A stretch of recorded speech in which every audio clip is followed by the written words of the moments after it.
All glories to Amrita and Dhanvantari. Here's part 2 of Dr. Menser's talk translation about the CV subject and viruses in general. So I'll try to translate on the go. And we left off where he's going into the science of viruses, this theory of a virus. So Louis Pasteur, he invented this. He didn't find it, he invented it. It must be so small that I, with my normal light microscope, cannot find it. But nowadays the technology has improved so much. But now we had to, the science, so-called science, had to invent an excuse why they still could not find it. And nowadays even atoms can be made visible. So, and they always said that viruses are only the size of a few atoms. Now they say something between 20 and 100 atoms. Before they said it was hundreds. So sometimes the numbers, they are disagreeing about the number size, the so-called scientists. So what arguments can we bring now that the virus is so small that we cannot find it?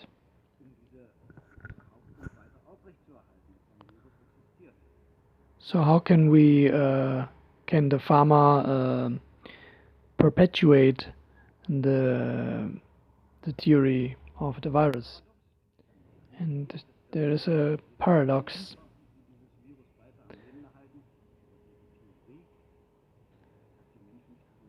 But people don't really think about it, and thus is playing into the cards of those pharmacologists. If it has only a few atoms, maximum something between 100 and maybe maximum 800, and some say only 20, it doesn't work, because those graphics that we are being shown, and with the nipples and this where they connect to the cells, these external parts, that must be a structure made of much more complex molecules and atoms. But that's again just a theory. One of those nipples must be 100,000 of atoms to even produce such a structure. And thus the whole virus would have to be millions of atoms. But that's not fitting with the postulation that viruses are only a few atoms large, maximum 800. 800 is so small it cannot have any functional structure. It's the physical part of it which is not correct. And from the biological perspective, it's even more paradox. And they claim it brings its own genes, but without a cell core. I don't know if you say it like this in English. It's a bit strange, because that's never found anywhere in nature, to have one's own DNA without a cell core. So these strands of DNA would be much bigger than the amount of atoms would be much bigger than what is postulated to be a virus. So it wouldn't work like this. And then they say it would even carry a protein with it. And then you have to think, a protein is a very complex structure of several amino acids, and amino acids themselves contain so many atoms or molecules, it's completely ridiculous.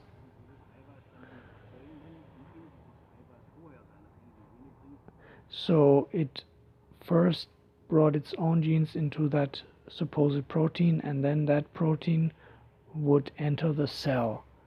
So that's completely contradicting the previous postulation that the virus is so small of just a few atoms or molecules.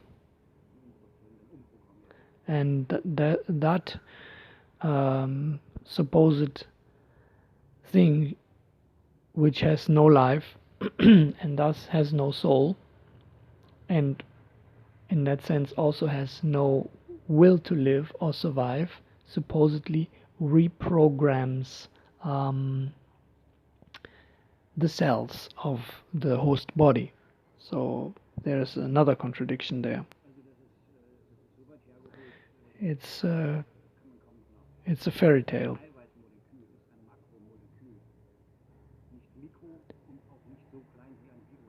So a protein is a macromolecule. It's like comparing the size of a human to the size of the moon. Okay, so that's a complete different category. Even though the size of the moon is also completely wrong postulation, but that's a completely different subject matter. The thing is that people have to think about these numbers and these CGI graphics that we are presented and use their own brains.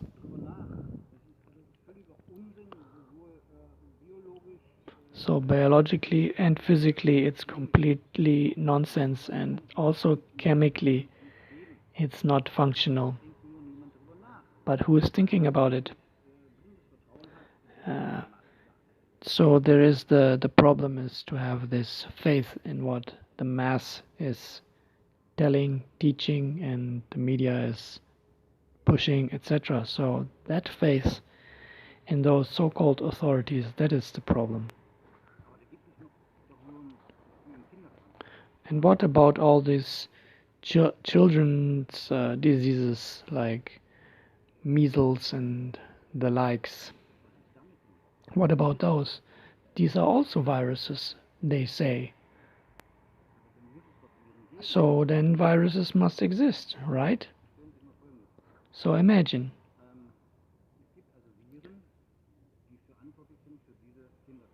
So if there would be viruses that are responsible for these children's diseases,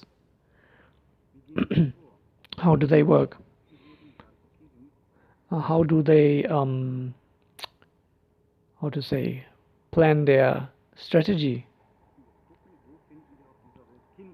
Where do we find children? They have to attack the children, not the grown-ups. Where do they come from? And where do they come from? And where do they stay in the meantime while they are not infecting others?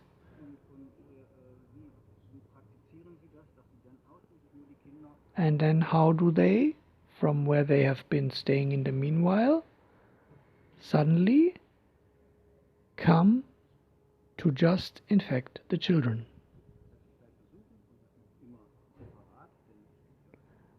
And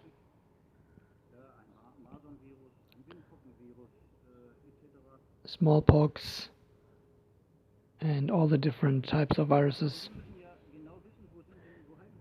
And they have those viruses must know where are the children, and then they have to disappear again. To where do they go in the meantime? How does that work? Think about it logically.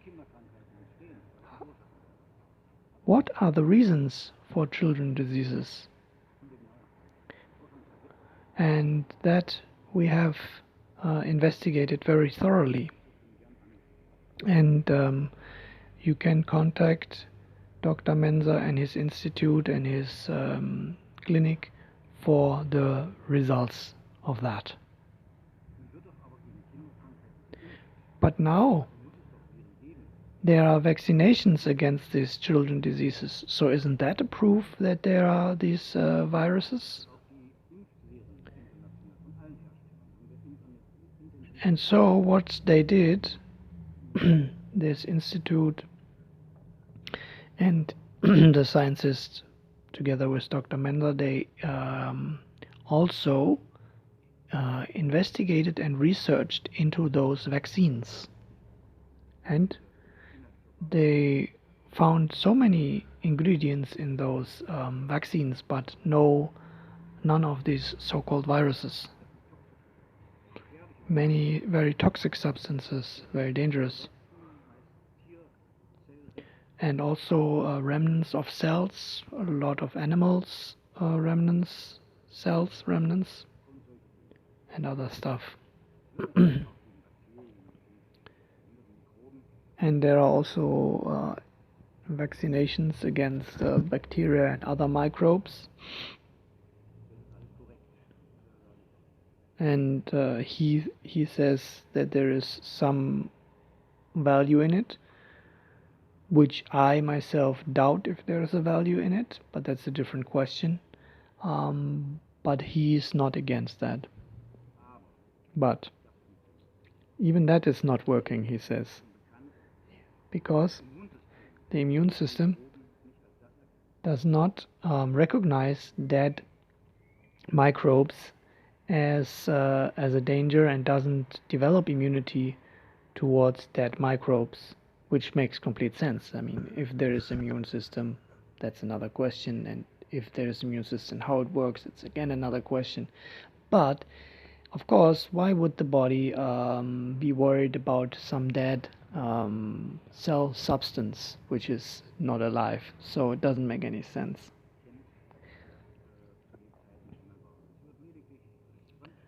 It's just a foreign substance that doesn't belong into the body, will be bound by the body's cleaning system, and it will be filtered and it will be excreted with urine and the feces. So any vaccination, be it for any other microbe or if there was something like a virus, wouldn't make any sense, because the body doesn't recognize dead substances in the same way as living substances. And this is a well-known fact, but it is being kept secret for the sake of profit and control. So those who develop the vaccines, they know these facts very well. So that's why they put all these toxins into the vaccines, one of the reasons, to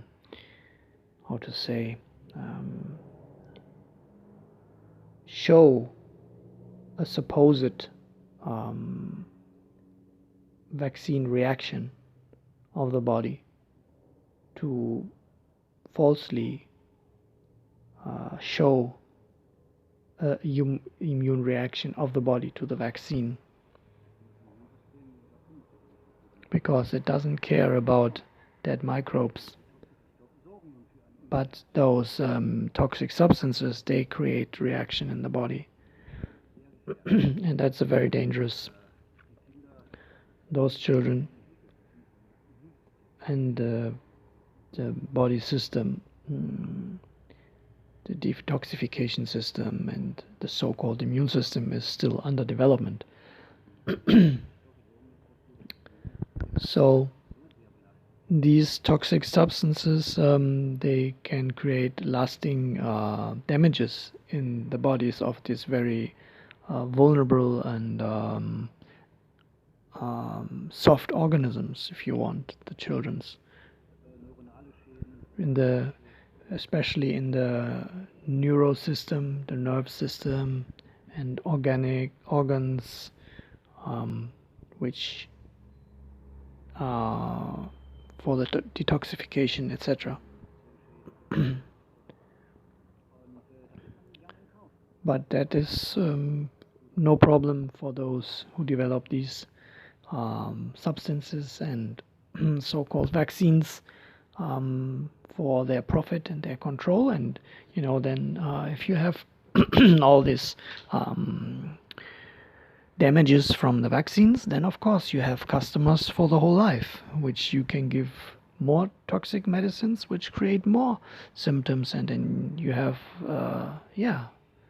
some very profitable targets. So, but people, they don't know this, and they believe that the fever reaction is immune reaction to the that microbes, but that's not true. It's indeed very dangerous. So what are the results? So the results are allergies, and like autism is skyrocketing, and so many children also die every year. Like 20 million children per year die from the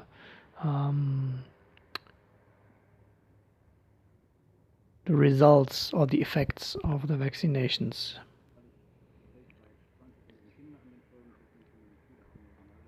Neuronal damages, spastics, epileptics, that is all collateral that they gladly take. Please think about it. So you can please contact Dr. Menser and get detailed information about all the subject discussed here. And these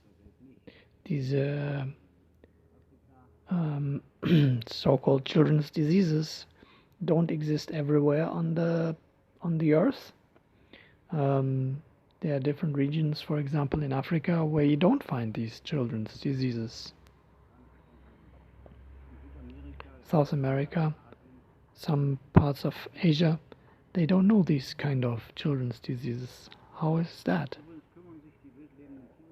And the animals also don't worry about these pandemics, and they don't keep the social distancing, and they also don't follow the unlawful orders to stay home, and they don't suffer from this virus. How does it come? So supposedly this virus came from the animals, from the bats, and then it only infected the humans, but it didn't go back to any animals. How is that? And it was the same with bird flu, swine flu, and other previous flus. The same hoax was there as well. So many measures, vaxes, which cost billions, and it was a big money scam and a test run for what's happening now. But the birds, they didn't care, and we also didn't have a mass extinction of pigs. And then those viruses disappeared into oblivion, nothingness. What happened to them? Are they not existing anymore? Or do they just have a different name now? It's so obvious, this fake, but still so many people believe it because the mass media is propagating it. And this so independent governments, they are so well-wishing for their citizens that it makes complete sense to believe everything they say, because they only want the best for their people. And they also propagate this and push these measures But what is the big mystery why humans accept all this? It's about self-responsibility, and people have given away. They didn't want to take responsibility for their lives, so they have given it to some or other authorities. The state, different entities, doctors, leaders, different kinds of leaders, so-called leaders, etc. And they don't even want to think about it. And they have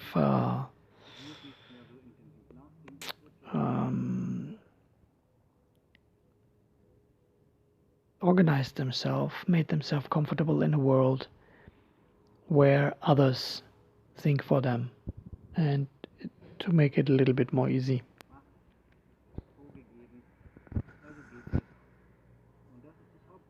That's the main problem today. Individual thinking and self-responsible thinking, critical thinking, it's not available anymore for most people. And that leads to cognitive dissonance, because if anything contradicts this comfortable illusion, then it cannot be true, and the most crazy arguments are being brought forth to keep those illusions alive. Because the provisional identities don't want to lose their imaginary creation of existence, and it's painful to give up this little world in which I have everything to be satisfied to some extent, and so I don't have to look for anything further. Why is it enough for why does it seem to be enough for so many people? Of course, those leaders who want to exploit the populations, the human beings, for their agenda, for their power, for their money, for their control, for their energy that they suck off their slaves. Of course, for them it's very pleasurable, or how to say, convenient that people don't think for themselves and don't question. So that's perfect for them. Just consume, and that's fine. Don't question, just consume whatever the corporations produce. If it's healthy or not, it doesn't matter. Is there any institution that ever warned gave warnings to all the additives in the artificial foods in the supermarkets? There should be massive warnings and age restrictions to take all these poisonous so-called foods, but that's part of the pharma program, control program as well, of course. E-numbers, if you look at it, yeah, if the WHO really cared for the people's health, then they would look into all these food additives and E-numbers, what effects they have. But of course they don't, because they want that the people are sick, because it's the big industry. We don't talk about it. But to call for a pandemic to sell more vaccines, that's of course for completely reasonable and good for them. It's unbelievable. Many maybe remember the ozone the hole in the ozone layer. You're not allowed to go out. And what happened to that ozone hole in the atmosphere? So the same with those previous viruses, Ebola and the crazy cow virus, and now they all disappeared without mass vaccination that are completely ineffective. So what's happening in truth? It's a collective cognitive dissonance because they cannot think logically anymore. And the EQ supposedly dropped by 20 points in the last 20 years. Why? Because people don't want to think anymore. It's just a consummation of what is being presented in the media and by the smartphones and in the school books, etc. So there's no need to think about anything anymore because we are already getting all what we need to know.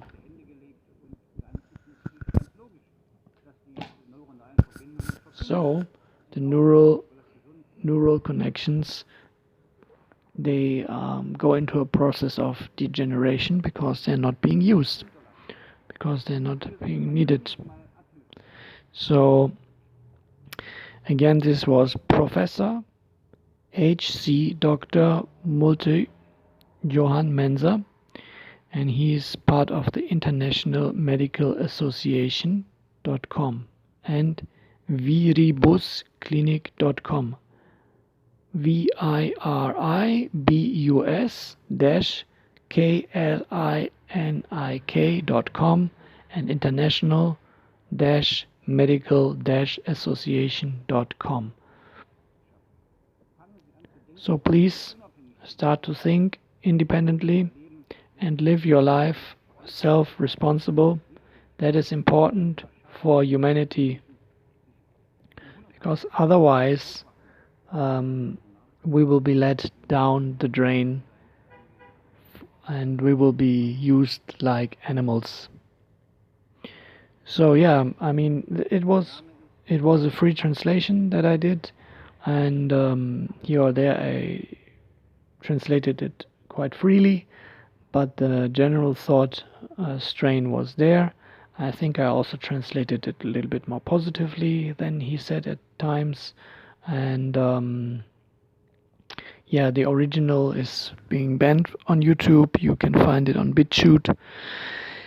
If you have any questions or comments, you're most welcome. Please also check the links in the description. May the OM Love be with you. May you be healthy and happy. Jai Shri Radhe Shyam.